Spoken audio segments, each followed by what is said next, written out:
Ouais, elle est trop cool ton émission, tu donnes ton opinion et tout, t'as un canapé rouge, c'est anti-système, t'es comme nous. Qu'est-ce que tu veux dire? Bah tu vas clasher les féministes hystériques, les juifs et tout, tu vas briser des tabous. Mauvaise pioche. Tiens, coupe la caméra 2 minutes. Alors tu veux tester le stagirite? Le politiquement correct est inconciliable avec un discours de vérité. La raison en est simple. Cette idéologie qui s'est imposée en France depuis les années 80 interdit de désigner les réalités conflictuelles. Au nom de la protection des minorités et de leur non-discrimination, la République n'ose plus appliquer ces lois.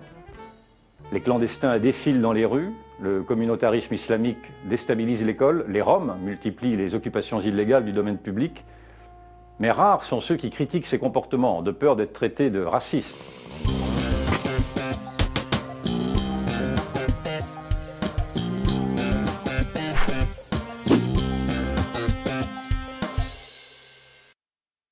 Dans le langage courant, le tabou, c'est le sujet qu'il est interdit d'aborder.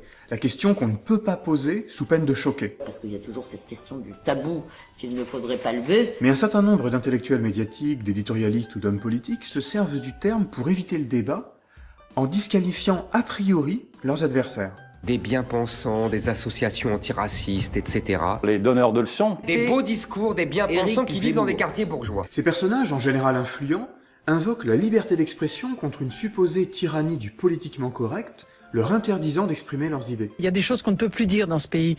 La pensée correcte fait qu'on ne peut plus dire un certain nombre de choses. Là, on atteint, si vous voulez, une gradation dans ce qu'on n'a plus le droit de dire qui devient complètement cinglé. La dictature du politiquement correct devient absolument insupportable. Personne ne me fera renoncer à ma liberté d'expression. Leurs discours sont souvent faux et scandaleux, mais le fait de les présenter comme iconoclastes et anticonformistes a pour effet de leur donner du poids, car on croit avoir affaire à une posture critique. Et la vérité est souvent provocatrice, elle est provocante en tout cas, quand le mensonge règne. Je veux dire que ce pays devient fou, quoi. On a tellement envie de ne pas aborder les vrais problèmes. Cette rhétorique consiste à inverser le réel et l'imaginaire en faisant passer la défense de l'ordre établi pour du courage et les groupes dominants pour des opprimés. Les tabous identitaires sont partout. De toute façon, on ne peut plus rien dire. On est complètement écrasé par la chape de plomb de la bien-pensance. Il ne faut pas craindre de briser cette chape de plomb du politiquement correct, au nom de la vérité. Nos réacs et néo-réacs se pensent comme critiques, courageux, subversifs, dissidents. Je suis souvent, sur ces sujets-là et sur beaucoup d'autres, en désaccord avec la pensée unique, avec la pensée dominante, avec le conformisme politique de notre temps, c'est vrai. Alors qu'il n'y a là que préjugés, on dit, approximations douteuses et généralisation de café du commerce. Que les amalgames n'ont aucun sens. Je rappelle que 2 de nos soldats étaient, comment dire, musulmans, en tout cas d'apparence, puisque l'un était catholique, mais d'apparence, comme l'on dit, la diversité visible. Se faire passer pour progressiste face au communautarisme conservateur. La ficelle est un peu grosse, mais elle fonctionne. Étape 1, lâcher dans les médias une petite phrase tendancieuse ou carrément fausse, que les journalistes s'empressent de nommer dérapage. Étape 2, les personnes ciblées par ces propos s'offusquent et se défendent, éventuellement portent plainte. Étape 3, affirmer que CQFD, ces gens sont vraiment bornés et intolérants. Et puis on inverse les rôles, nos néo-réacs se présentant alors comme les défenseurs de la liberté d'expression et du progrès, face à l'intolérance communautaire. J'aime trop la liberté d'expression. Chaque groupe, chaque lobby, chaque minorité, chaque déviance a développé ses moyens de pression, d'intimidation, de persécution. De macartisme qui dit pas son nom. Il n'y a pas un État qui va vous empêcher de parler, mais il y a la peur d'un certain nombre de groupes de pression, de lobbies qui chacun tente d'imposer sa loi. Par ailleurs, alors même que ces décomplexés de l'islamophobie ou du sexisme occupent de grandes responsabilités politiques ou médiatiques, ministres, patrons de presse, députés, grands journalistes, ils se font passer pour les victimes d'un terrorisme intellectuel écrasé par une pensée unique. Dictature de la pensée, de cette pensée souvent de gauche. Vous savez, cette pensée insupportable, insupportable. La tyrannie du conformisme qui rend les médias de gauche identiques oppresse évidemment la liberté d'expression. Elle rend impossible tout débat d'idées.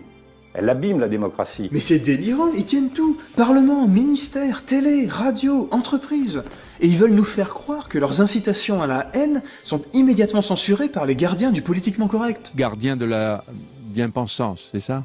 Une dictature intellectuelle, mais... On vous voit dans un certain nombre de médias, on vous entend à la radio, à la Tous télé. les jours, tout le temps. Pas tout le temps. Vous avez quand même un journal, pourquoi? Mais je vais vous le dire, s'ils ont l'impression de rencontrer des tabous, c'est pas en raison d'une quelconque censure. C'est tout simplement parce que ce qu'ils disent est faux. Le tabou, c'est le rappel à la vérité. Et puis parce qu'on a mis des décennies, des siècles à faire admettre comme intolérable la persécution ou la domination d'un groupe sur un autre. C'est construit alors tout un appareil législatif destiné à protéger les plus vulnérables. Si chaque petit groupe, chaque défenseur d'une communauté, d'un groupe, d'un lobby se met à imposer le précaré où il sera impossible de dire quelque chose, mais vous n'allez plus pouvoir rien dire, je vous le garantis. Tout cela n'est donc pas la violation de la liberté d'expression de nos chers polémistes, mais bien plutôt le moyen de protéger celle des gens qu'ils attaquent. Les briseurs de tabous réalisent donc le tour de force de se présenter comme de courageux critiques alors qu'ils ne font que colporter des ragots, se présenter comme des progressistes tolérants alors qu'ils passent leur journée à vomir leur haine et attiser les tensions, se présenter comme victimes et opprimés alors qu'ils ont tous les moyens médiatiques pour diffuser à grande échelle leurs idées. Vouloir briser des tabous, c'est donc demander de pouvoir librement exprimer sa haine envers tel ou tel groupe. Les Roms ont vocation à revenir en Roumanie ou en Bulgarie. Bonjour PS, vous êtes bien dans le pays où la droite est au pouvoir depuis 31 ans. Alors cette semaine, j'ai retrouvé un extrait de l'autre Narvalo en chef, là. Mais ces populations ont des modes de vie extrêmement différents des nôtres. Eh mais c'est quoi ton problème à toi? Tu vas nous faire le coup du nomadisme, c'est ça? Eh Manu, mais descends là, les Roms c'est pas des nomades, faut vous le dire dans quelle langue? Et si ceux-là, ils se retrouvent tout le temps sur la route, c'est parce qu'ils se font virer de partout par les gens comme toi.